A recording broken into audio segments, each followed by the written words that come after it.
चलो, what is staphylococcus areas, ठीक है, जिसे एस एरियस बोलते हैं, ये एस ऑरियस है क्या, ठीक है, इसके बारे में हम बात करेंगे। साइंस टेक का एक क्वेश्चन है, बहुत इंपॉर्टेंट क्वेश्चन है, इसको आपको याद रखना है।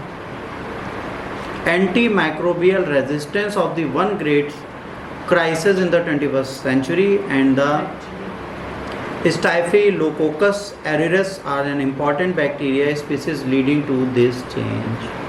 जितने भी एंटी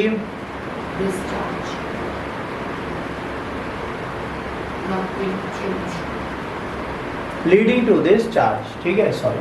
अब यहाँ पर क्या है, एंटी माइक्रोबियल रेजिस्टेंस है। रेजिस्टेंस का मतलब क्या होता है, जो एंटी माइक्रोबियल चीज़ें हैं उनसे अपने आप को इम्यून करना इज अ रेजिस्टेंस, और ये करने का काम कौन करता है, यूपीएल से। अब ये है क्या, एस एरियस है क्या, एक ग्राम पॉजिटिव इस पेयर शेप, ठीक है, बैक्टीरिया है। एस एरियस में अगर कॉमनली इन द एनवायरनमेंट, ये कहाँ पे रहता है, पर्यावरण में।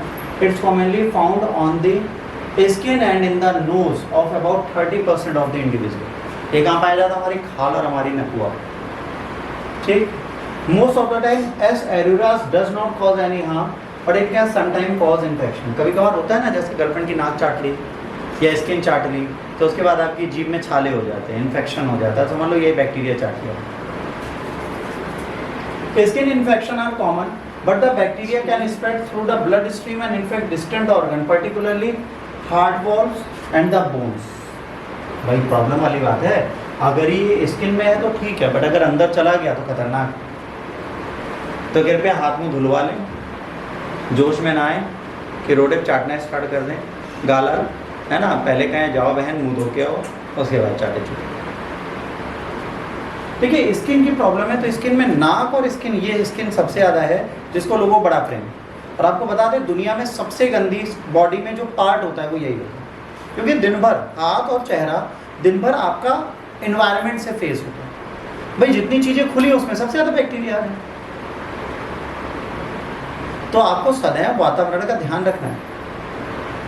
या एक सैनिटाइजर आपको हाथ में लगा के मुँह पे पोत दो पहले, और उसके बाद हो सकता है मेकअप खराब हो जाए, तो फिर दौड़ा दौड़ा के मारे आपको, वो आप लोगों पर है, मुझे उससे पता। स्किन इन्फेक्शन में causes blisters, एब्सेसेस and the redness and swelling in the infected area. दादा रे दादा, सारी बीमारियां एक के साथ हो जाती हैं।